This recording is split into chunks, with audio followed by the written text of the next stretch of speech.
Welcome back. It's day number 2 for our Christmas story time countdown.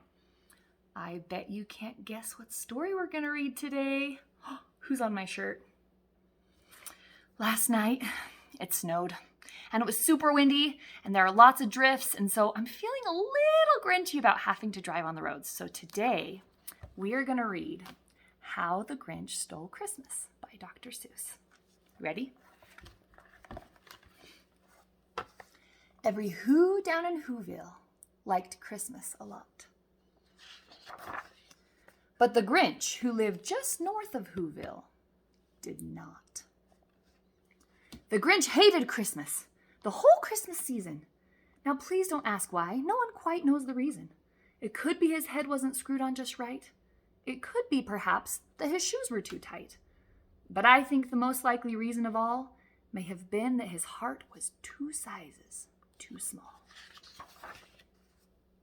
But whatever the reason, his heart or his shoes, he stood there on Christmas Eve hating the Whos. Staring down from his cave with a sour, grinchy frown at the warm lighted windows below in their town. For he knew every Who down in Whoville beneath was busy now hanging a mistletoe wreath. And they're hanging their stockings, he snarled with a sneer. Tomorrow is Christmas. It's practically here. Then he growled with his Grinch fingers nervously drumming. I must find some way to stop Christmas from coming. For tomorrow he knew. All the Who girls and boys would wake bright and early. They'd rush for their toys. And then, the noise. Noise. That's one thing he hated. The noise.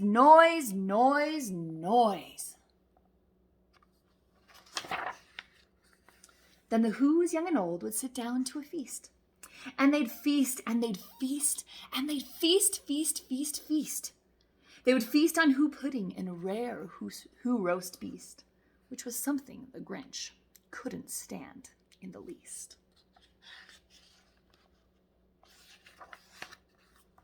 And then they'd do something he liked least of all. Every Who down in Whoville, the tall and the small, would stand close together with Christmas bells ringing. They'd stand hand in hand, and the Whos would start singing. They'd sing, and they'd sing, and they'd sing. And the more the Grinch thought of this Who Christmas sing, the more the Grinch thought, I must stop this whole thing.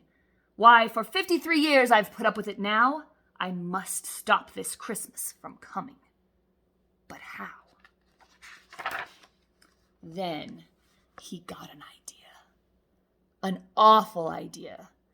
The Grinch got a wonderful, awful idea. I know just what to do. The Grinch laughed in his throat, and he made a quick Santa Claus hat and a coat. And he chuckled and clucked. What a great Grinchy trick! With this coat and this hat, I look just like Saint Nick. All I need is a reindeer. The Grinch looked around. But since reindeer are scarce, there was none to be found. Did that stop the old Grinch? No, the Grinch simply said, if I can't find a reindeer, I'll make one instead. So he called his dog Max, then he took some red thread, and he tied a big horn on the top of his head. Then he loaded some bags and some old empty sacks on a ramshackle sleigh, and he hitched up old Max. Then the Grinch said, giddy up! And the sleigh started down toward the homes where the Whos lay a snooze in their town. All their windows were dark, quiet snow filled the air. All the Whos were all dreaming sweet dreams without care. When he came to the first little house on the square, this is stop number 1, the old Grinchy Claus hissed, and he climbed to the roof, empty bags in his fist.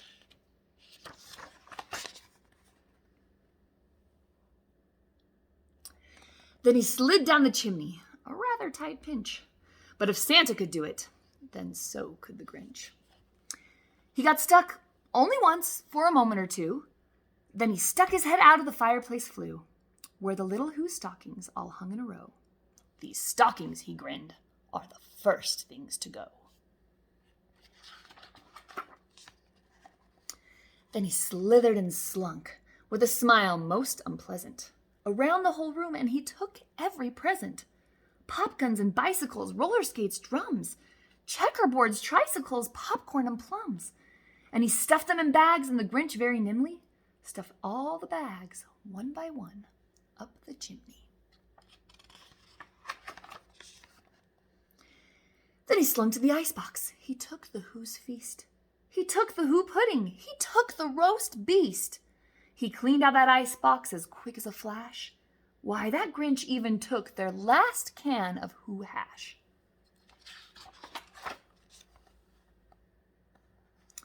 Then he stuffed all the food up the chimney with glee. And now, grinned the Grinch, I will stuff up the tree. And the Grinch grabbed the tree, and he started to shove, when he heard a small sound, like the coo of a dove.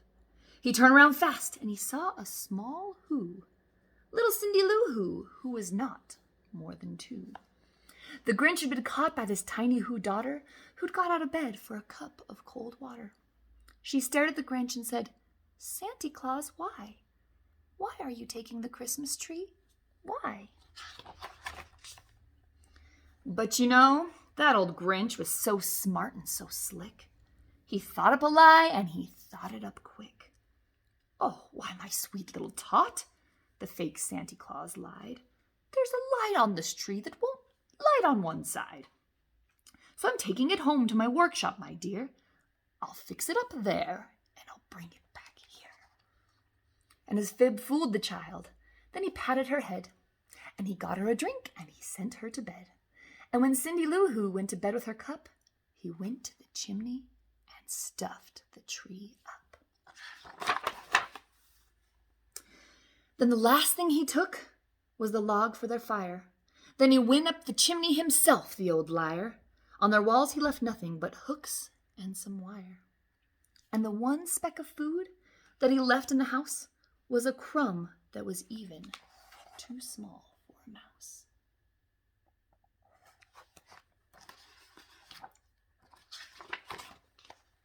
Then he did the same thing to the other Who's houses, leaving crumbs much too small for the other Who's mouses.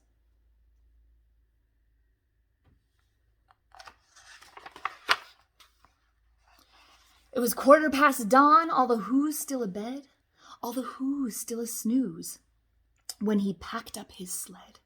Packed it up with their presents, the ribbons, the wrappings, the tags and the tinsels, the trimmings, the trappings. 3,000 feet up the side of Mount Crumpet, he rode with his load to the tip-top to dump it. "Pooh-pooh to the Who's," he was Grinchishly humming. "They're finding out now that no Christmas is coming. They're just waking up. I know just what they'll do. Their mouths will hang open a minute or two. Then the Who's down in Whoville will all cry, 'Boo-hoo!'"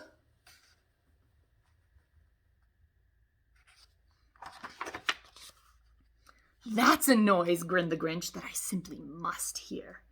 And he paused, and the Grinch put a hand to his ear. And he did hear a sound rising over the snow. It started in low, and it started to grow.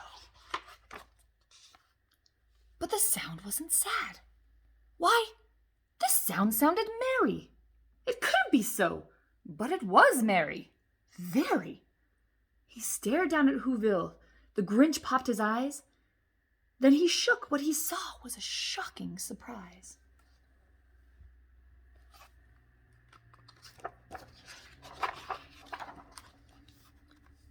Every Who down in Whoville, the tall and the small, was singing without any presents at all. He hadn't stopped Christmas from coming. It came.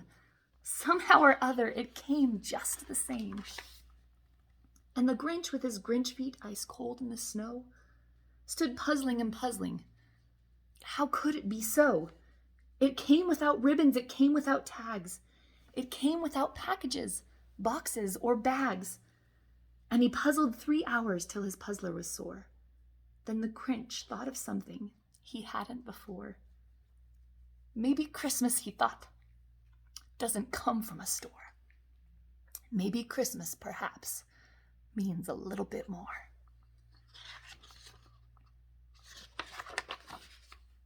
And what happened then?